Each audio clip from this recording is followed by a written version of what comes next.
Gempa magnitudo 3,8 menggetarkan wilayah Kabupaten Kuningan, Jabar, Kamis, 22 Desember 2022, pukul 4:18:28 waktu Indonesia Barat.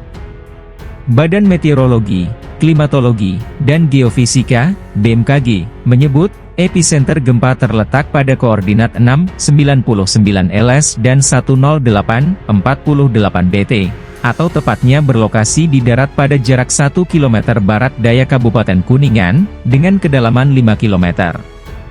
Dampak gempa Kuningan yang digambarkan oleh peta tingkat guncangan, Shakemap, BMKG dan berdasarkan laporan dari masyarakat, gempa bumi ini dirasakan di wilayah Kuningan dengan skala intensitas 3 mm. Pada skala tersebut getaran dirasakan nyata dalam rumah, terasa getaran seakan-akan ada truk berlalu. Sementara getaran dirasakan di wilayah Cirebon dan Majalengka dengan skala intensitas 2-3 mm, benda-benda ringan yang bergantung ikut bergoyang. Hingga saat ini belum ada laporan mengenai kerusakan bangunan sebagai dampak gempa bumi tersebut. Hingga pukul 5 WIB, hasil monitoring BMKG belum menunjukkan adanya aktivitas gempa bumi susulan.